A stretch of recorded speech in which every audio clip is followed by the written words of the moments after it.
Hi, my name is Yolanda and welcome back to my channel. And just like that, I don't know if I have enough steam to keep this going. I thought that this show was going to be the thing in the zeitgeist, but it is losing steam. Most of my top 10 here, inquiries. I still have questions. We're episode 3 in. Now, the reason why I continue to do this is that I'm hoping that as we reach the halfway point of the series run, there are 10 episodes, that we are going to have some of these things resolved and we can talk about the issues that are affecting us in these times. I'm a middle-aged black lady. I am younger than the girlies here, but of the generation which watched the first series, and I've been rolling through the old series. We're going to go through some seminal episodes here on this channel. Please do me a favor, like, comment, subscribe. Help me answer some of these questions because I need to know. I need to know what is going on. So to get matters rolling, I'm picking Miranda's get up for the comedy club as outfit of the episode. So that's number 1. It is like one of those perfect day to night things. She jumpsuit. I have my teal jumpsuit on. It is something that I love to do when I'm out and about in the world. Take it from day to night. I'm here for it. Now, Miranda was just going out in her like business finest. It's okay. It's in character. I'm okay with it. Episode opens, Carrie's at work, she's gaining her stride, doing the comedy thing. Number 2, we are at the will reading. Boy, those exes do not go anywhere. We are back with Miss Natasha, and I just my watching this episode happened to coincide with where she was in season 4 of Sex and the City, the original. 20 years later, girlfriend looks good. Carrie is still unstable. She's unstable. This rocks her universe. She's wondering why Big would leave this woman with $1 million. My question is this: if Natasha, the first wife for about 5 minutes, gets $1 million, does Carrie have FU money now? I'm wondering. Inquiring minds want to know what the proportion was. Did Carrie get 10 times more since they were 10 times married as long? Did he care more for her? We don't get that number. That number is important to me as a viewer to know where we are as far as scale is concerned. We know that Big made a ton of money. We're talking about multi-millionaire. What did Carrie get? That's what I want to know. I want to know what Carrie got. Number 3, we are situationally with Carrie and her grief. And at first I was like, girlfriend, let it go. Let it go. He left her what he left her, but like he spent all this time with you. And if you don't know what his feelings are for you after all of this time, then honestly, going after Natasha wouldn't be but that's just me. Wouldn't be my first thing to do. My first thing to do would be to examine what all of this grief is. Natasha drives, Carrie's sane, but the thought of what somebody else is thinking of someone else, make it make sense, is driving her over the edge. She's suffering setbacks. She is in her stalker behavior. She mentions that stalking is the 6th stage of grief. Lady, we're too old for all of this. Okay, I'm 10 years younger than you, and I am too old for the nonsense. Like, did we not do any personal growth between the early aughts and 2021? Inquiring minds need to know. Carrie don't got no friends. Carrie does not have any friends. How are you going to sit with 4 people, Big secretary, and Stanford, and Miranda, and Charlotte, and not one of them, all of these different people with very, very different personalities, not one of them said, Carrie, you're being a little insane. And maybe Big left her this gift because he was a complete and total ass to this woman. He cheated on her and their marriage fell apart. I mean, their marriage was falling apart from the get-go, and he should have never married her. That maybe this was the penance that they both had to do, Carrie included. Carrie actually caused damage to this woman, physical damage. That woman lost a tooth, had to have surgery.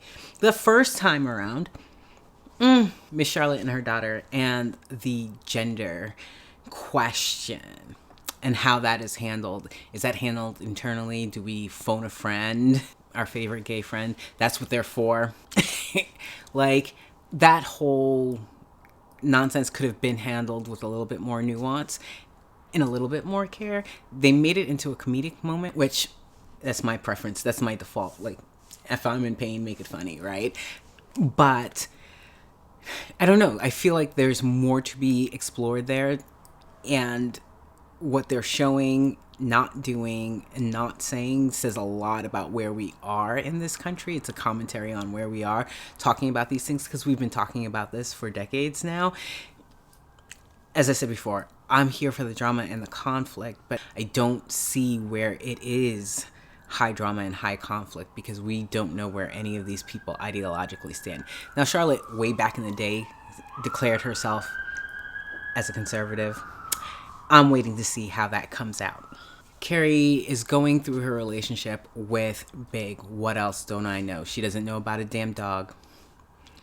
And there's, like, that's the thing. People are mysterious.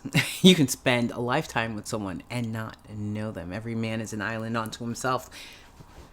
She's done the required reading. She's a writer, right? Like, there are things you're not going to know. But taking the worldview that you are entitled to know, that is a cultural thing. The entitlement, needing to know, you have to know, you are going to scorch the earth, flip tables, and burn down communities until you are satisfied and comfortable in your own feelings, which we've seen. Carrie is a static character. She has not changed. She was messy and chaotic in her first iteration, and she's still messy and chaotic in this older version of herself. And I think it's reflected in the clothing choices that they're making for her. Now, at first I was getting really judgy on Carrie, but I know women who have been married for a very, very long time, decades, who are still insecure about how people feel about them. I'm divorced. I realized that marriage was not my thing the first time around. I don't know if I have the time or the energy to do it a second time. I don't know. We're in a place right now where I'm like, this might be it. This might be it, and I'm happy and secure in who I am and what I've done in my life. I wish the same for these characters. I still want it to be messy, because we are here for the drama, right? We are here to be entertained. At this glance, I am not here for it. I'm not here for it. I wish there was more of a pull for me to root for any of these characters, and I'm finding myself not rooting for Carrie. But I did mention that I never had an affinity for that character to begin with. It's like a main character problem. 7, I think. I've lost count. Are we married or are we just roommates? And I think that, like, with long-term relationships, things get stale, things get dull. You know this person inside out. Is the spark there to continue doing the messiness with this person? Can we sustain passion over the decades? I don't know. I've never seen it modeled in my own life. I think it's an interesting question with Miranda going forward. Shea is the non-white woman in all of this that has the most agency in this world as it has been set up for now. Episode 2 and 3 kind of revolved around the conflict between her and Miranda. Her and Miranda might be a thing. I don't like how we've just glossed over their first interaction with each other, that rage that came out, the Karenism, which I still say is in character. You can be a liberal white lady and carry a lot of racial animus and act on that racial animus. And when you add alcohol to the mix, it becomes explosive. And this is where we get a lot of our Karen moments. But just to pretend like none of that ever happened within 5 minutes of it happening in episode 2 and continuing to episode 3, like it's water under the bridge, right? No, I don't become friends with these people. Most people don't become friends with these people unless we are like obligated to through profession. But that's an acquaintance, not a friend. And I want to bring that back. Like, you know, just because you know someone doesn't make you friends. It's important. Okay, let's talk about Shea's comedy set. They weren't funny. I wish that it was a takedown of Dave Chappelle and all of his nonsense. I was offended as a woman. Like, you know, the misogyny is real. We are caging Shea's appearance as a response in kind to Dave Chappelle because it's a Netflix special. The set wasn't funny. It was heartwarming. It was informative. It was kind of like my videos, not meant to, you know, a setup and a knockdown. We are all laughing and we've learned something moment. We've learned something. It was more like a TED Talk. It was more like a TED Talk, less like a comedy set. If it was ragingly funny, if it was irreverent, where you have the space and the time to do that. We got the G-rated version of a trans person responding to Dave Chappelle. I wish it was X-rated, triple X-rated. Went there because we're on HBO. And it's a Sex and the City reboot. If it wasn't a little cringy and out of pocket and out of hand, what is Sex and the City? My last point, and hopefully this is number 10, is what is Sex and the City without sex, a ton of the city, and Samantha. I miss Samantha. There is a number. There has to be a number to bring Kim Cattrall back as Samantha. Like, I want Sex and the City to be funny. I want Sex and the City to be fun. And listen, I'm middle-aged and I'm fun. Like, just because they're older doesn't mean that all of the fun stuff needs to come out. Oh, added bonus contemplation about how the alcoholism is brought up, because Carrie poses an important question as well. And I've been doing this inquiry within myself. Are we all alcoholics now? Do we all drink a little bit too much? Are we drowning our sorrows? I've stopped. I go through long stints of sobriety as it checks, but as I look out on the world and the behaviors of people that we follow, people that we love, people who have influence, people who make our laws, how much have these people had to drink, and how are those decision processes affected by a latent alcoholism?